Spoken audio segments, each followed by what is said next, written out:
സാധാരണ പാർട്ടി പ്രവർത്തനം. ഞാൻ പിന്നെ മുമ്പൊരിക്കൽ വിശ്വാട്ടൻ്റെ ഒരു പ്രസംഗത്തിൽ പറഞ്ഞിട്ടുണ്ട്, എൻ്റെ വിശ്വാട്ടൻ്റെ കുടുംബത്തിൽ നിന്ന് ഒരു പഞ്ചായത്ത് മെമ്പർ പോലും ഇല്ലെന്ന്. അതുപോലെ കുടുംബത്തിൽ നിന്ന് ഒരാളാണ് ഞാൻ. അപ്പോൾ അതുകൊണ്ട് എൻ്റെ വികാരങ്ങളെല്ലാം പാർട്ടി പ്രവർത്തകൻ്റെ വികാരമാണ്. അപ്പോൾ അതുകൊണ്ട് തെരഞ്ഞെടുപ്പിൻ്റെ സമയത്ത് സ്വാഭാവികമായിട്ടും നമ്മളെ വഞ്ചിച്ചിട്ട് പോകുന്ന ഒരാളോട് അങ്ങനെ എളുപ്പം സമരസപ്പെടാൻ പാർട്ടിയുടെ പ്രവർത്തകർ ആഗ്രഹിക്കില്ല. ആ പ്രവർത്തകരുടെ വികാരത്തിനോടൊപ്പമാണ് ഞാൻ. അല്ല, അത് തീർച്ചയായിട്ടും ഇപ്പോൾ അദ്ദേഹത്തെ കണ്ടപ്പോൾ അദ്ദേഹത്തിന് കൈ കൊടുത്തിരുന്നല്ലോ. ആ ചോദ്യത്തിന് പ്രസക്തിയല്ലോ. അദ്ദേഹത്തെ മേളിൽ വെച്ച് കണ്ടപ്പോൾ അദ്ദേഹത്തിന് കൈ കൊടുത്തിരുന്നു. അദ്ദേഹത്തിന് കൈ കൊടുത്തു. അല്ല, അതിനെപ്പറ്റി എനിക്കറിയില്ല. ഞാൻ അങ്ങനെ അധിക്ഷേപിക്കാനില്ല. ഞാൻ ഈ തെരഞ്ഞെടുപ്പിൻ്റെ ഒരു ഘട്ടത്തിലും അധിക്ഷേപിച്ചിട്ടുള്ള ഒരാളല്ല. തെരഞ്ഞെടുപ്പ് കഴിയുമ്പോഴും അപ്പം നിങ്ങൾ തന്നെ വിലയിരുത്തണം എന്തെല്ലാം അധിക്ഷേപങ്ങൾ വ്യക്തിപരമായി എനിക്ക് കേൾക്കേണ്ടി വന്നു ഈ തെരഞ്ഞെടുപ്പുമായിട്ട് ബന്ധപ്പെട്ട്. ഞാനൊരു കാര്യം പറയാം. ഞാൻ 4 ഇലക്ഷന് മത്സരിച്ചിട്ടുണ്ട്. VK ശ്രീകണ്ഠൻ മത്സരിച്ചിട്ടുണ്ട്. ഷാഫി പറമ്പിൽ മത്സരിച്ചിട്ടുണ്ട്. പക്ഷെ ഞങ്ങളാരും ഒരു തെരഞ്ഞെടുപ്പിലും ഇതുപോലെ രാഹുൽ മാങ്കൂട്ടത്തിൽ നേരിട്ട പോലെ വ്യക്തി അധിക്ഷേപം നേരിട്ടിട്ടില്ല. പക്ഷേ അദ്ദേഹം വളരെ സമചിത്തതയോടുകൂടി അതിനെ നേരിട്ടു. തുടക്കക്കാരനാണെങ്കിൽ പോലും വലിയ പക്വത അക്കാര്യത്തിൽ കാണിച്ചു. പാർട്ടിയും മുന്നണിയും MP ആണെങ്കിലും MLA 2 MPമാരും അവരും മര്യാദ വിടാതെ അതിനോട് പ്രതികരിച്ചു. പക്ഷേ ഞങ്ങൾ അനുഭവിച്ച പ്രയാസം, ഞങ്ങൾ നേരിട്ട പ്രതിസന്ധി, വ്യാജ ആരോപണങ്ങൾ, വ്യക്തി അധിക്ഷേപം, അത് ഞാൻ പ്രത്യേകമായി രാഹുലിനെ പ്രത്യേകമായിട്ട് അഭിനന്ദിക്കുകയാണ്. കാരണം ആ സമനില ആരുടെ ആണെങ്കിലും നഷ്ടപ്പെടുന്ന തരത്തിലായിരുന്നു. പക്ഷേ സമചിത്തതയോടുകൂടി അദ്ദേഹം അതിനെ നേരിട്ടു. ഒരു തെരഞ്ഞെടുപ്പിൻ്റെ മധ്യത്തിൽ നിങ്ങൾ എന്താ പറഞ്ഞത്? ഞാൻ അതിനെപ്പറ്റി ഇപ്പോഴും കമൻറ്റ് ചെയ്യാൻ ഉദ്ദേശിക്കുന്നില്ല. നിങ്ങൾ എന്നെ കള്ളപ്പണക്കാരനാക്കിയില്ലേ? ഒരു തെരഞ്ഞെടുപ്പിൻ്റെ മധ്യത്തിലല്ലേ? ഒരു സ്ഥാനാർത്ഥിയോട് അങ്ങനെ ചെയ്യാൻ പാടുണ്ടോ? ഒരു മനുഷ്യനോട് അങ്ങനെ ചെയ്യാൻ പാടുണ്ടോ? കള്ളപ്പണ ഇടപാടുകാരനാക്കിയില്ലേ? അതൊക്കെ പാലക്കാട്ടെ ജനം കാണുമെന്ന് ഞാൻ അന്നേ പറഞ്ഞില്ലേ? സ്ഥാനാർത്ഥികൾ എന്നെ കുട്ടിക്കുരങ്ങാന്ന് വിളിച്ചില്ലേ? സ്ഥിരബുദ്ധി ഇല്ലാത്തവെന്ന് വിളിച്ചില്ലേ? ഞാൻ അന്നൊന്നും പ്രതികരിച്ചില്ലല്ലോ. എനിക്കന്ന് വേണമെങ്കിൽ വന്ന് അതിവൈകാരികമായി നിങ്ങളുടെ മുന്നിൽ പൊട്ടിക്കരയാൻ ഞാൻ കരഞ്ഞില്ലല്ലോ. പാലക്കാട്ടെ ജനങ്ങളിതെല്ലാം കാണുന്നുണ്ട്. ഞാൻ പറഞ്ഞത് ഇത് തെരഞ്ഞെടുപ്പിൽ ഇപ്പോഴും ഞാൻ പറയുന്നു, തെരഞ്ഞെടുപ്പ് വ്യക്തികൾ തമ്മിലുള്ളതല്ല. ഇപ്പോൾ ഇത്ര വലിയ ഭൂരിപക്ഷം കിട്ടുമ്പം അത് വ്യക്തിപരമായി എനിക്ക് കിട്ടുന്ന എന്തോ വ്യക്തിപ്രഭാവത്തിൻ്റെ വോട്ടല്ല. ഈ വോട്ടിനകത്ത് ഒരുപാട് രാഷ്ട്രീയമാണുള്ളത്. അപ്പോൾ അതുകൊണ്ട് മേലിലെങ്കിലും CPM ഉം BJP യും ഒരു തെരഞ്ഞെടുപ്പ്, ഞാനൊരു തുടക്കക്കാരനാണ്, അവരൊന്നും ഉപദേശിക്കാൻ ആളല്ല. മേലിലെങ്കിലും CPM ഒരു തെരഞ്ഞെടുപ്പ് നടത്തുമ്പോൾ വ്യക്തി അധിക്ഷേപത്തിൽ നിന്ന് മാറി രാഷ്ട്രീയം പറഞ്ഞു കഴിഞ്ഞാൽ, ഇപ്പം അവരെന്താ വിചാരിച്ചത്? വിവാദങ്ങൾ പറഞ്ഞു കഴിഞ്ഞാൽ പാലക്കാട് രാഷ്ട്രീയമൊന്നും ഉണ്ടാകില്ല. ഞാൻ പറഞ്ഞിരുന്നല്ലോ, ജനങ്ങൾ ചർച്ച ചെയ്യുക അവരവരുടെ രാഷ്ട്രീയം തന്നെയാണ്. ആ രാഷ്ട്രീയം ചർച്ച ചെയ്യുന്നു, അതിൻ്റെ വിജയമാണ്. അപ്പം മേലിലെങ്കിലും ഇതൊരു പാഠമായിരിക്കണം. ചോദ്യം കൂടി രാഹുലിനോട്. CPM സംസ്ഥാന സെക്രട്ടറി പറഞ്ഞത് BJPയുടെ വോട്ട് വ്യാപകമായി രാഹുലിന് അവർ ബോധപൂർവ്വം മറിച്ച് നൽകിയെന്നുള്ള. അദ്ദേഹം സത്യത്തിൽ പറഞ്ഞു? എനിക്ക് വിശ്വസിക്കാൻ പറ്റത്തില്ല അങ്ങനെ അദ്ദേഹം പറഞ്ഞിട്ടുണ്ട്. CPM എനിക്ക് ചെയ്തു തന്ന, BJP എനിക്ക് ചെയ്തു തന്ന ഒരു സ്ഥാനാർത്ഥി എന്ന നിലയിൽ ഏറ്റവും വലിയ സഹായം ഷാഫി പറമ്പിലിൻ്റെ നോമിനി എന്നാണ്. പരാതി ശ്രീകണ്ഠൻ്റെ നോമിനി എന്നും കൂടെ പറഞ്ഞില്ല എന്നുള്ളതാണ്. കാരണം ഒരു തെരഞ്ഞെടുപ്പ് സിറ്റിംഗ് MLA ആണല്ലോ, ഒരു തെരഞ്ഞെടുപ്പ് നടത്തി ഞങ്ങൾ തമ്മിലുള്ള വ്യക്തിപരമായ ബന്ധം പാലക്കാട്ടെ മുഴുവൻ ആളുകൾക്ക് അറിയില്ല.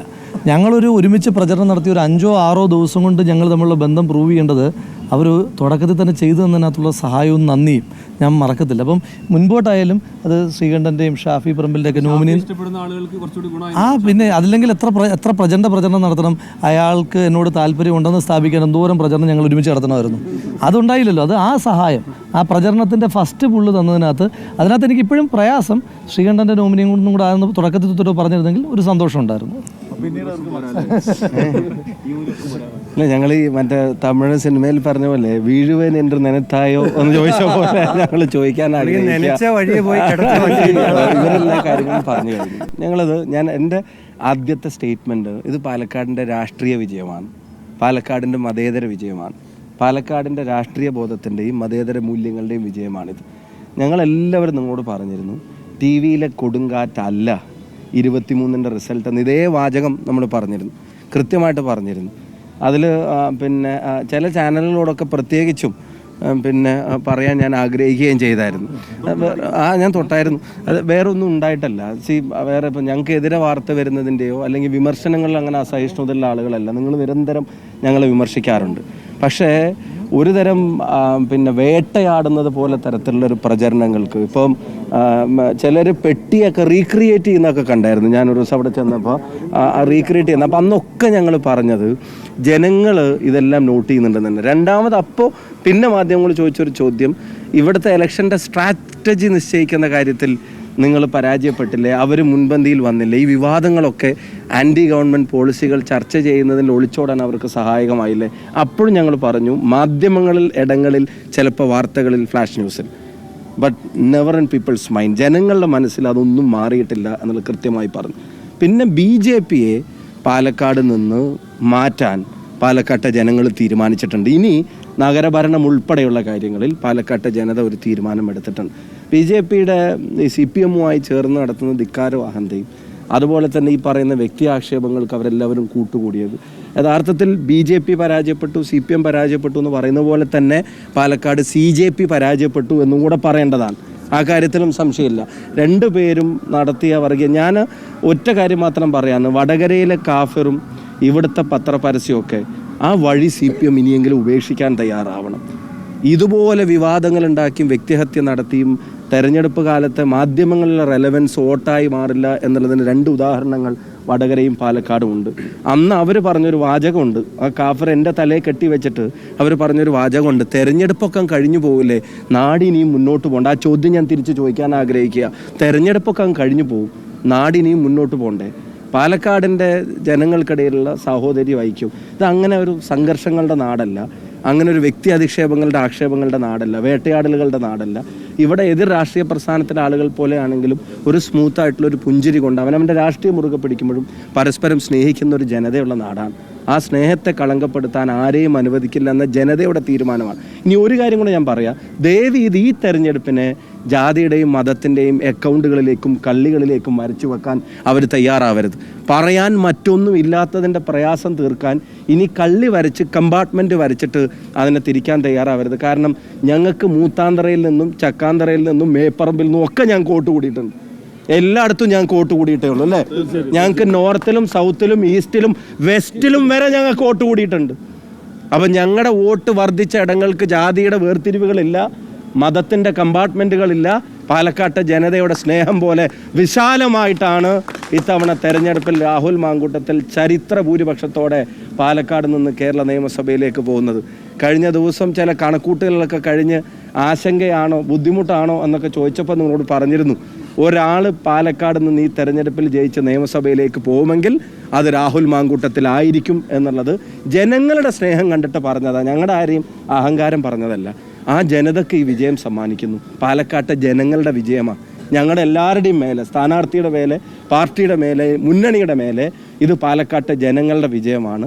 അവർക്കിത് സമർപ്പിക്കുന്നു. അവരോടുള്ള നന്ദി 2011 മുതൽ ഇപ്പോഴായി 24 വരെയുള്ള ഈ തെരഞ്ഞെടുപ്പിൽ ഞങ്ങളെ താഴെ വീഴാതെ നോക്കി പിടിച്ചു നിർത്തിയത് പാലക്കാട്ടെ ജനങ്ങളാണ്. അതൊരിക്കലും മറക്കാൻ പറ്റില്ല.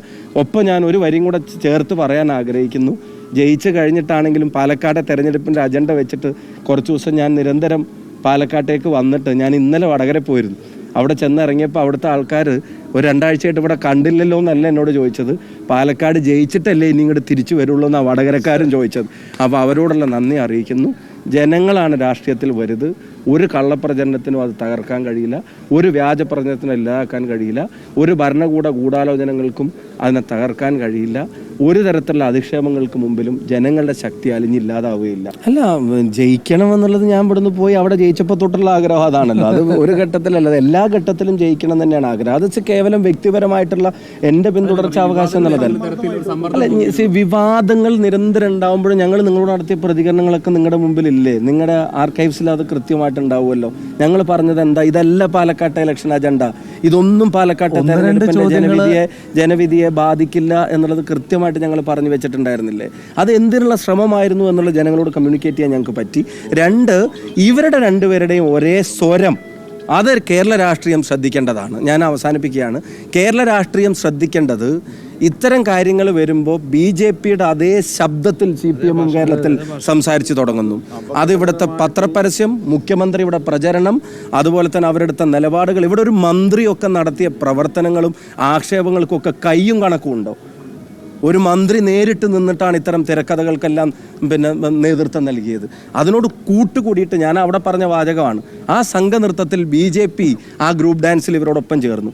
അത് കേരള രാഷ്ട്രീയം ശ്രദ്ധിക്കേണ്ട ഒന്നാണ്, CPM പ്രവർത്തകരും ശ്രദ്ധിക്കേണ്ട ഒന്നാണ്. ഒരു സംശയ കാര്യത്തിൽ വേണ്ട. അപകടകരമായ ആ പ്രവണതയെ കേരളത്തിൻ്റെ ജനാധിപത്യ മനസ്സ് അംഗീകരിക്കില്ല എന്നുള്ള വിധിയെഴുത്താണ് 18,840.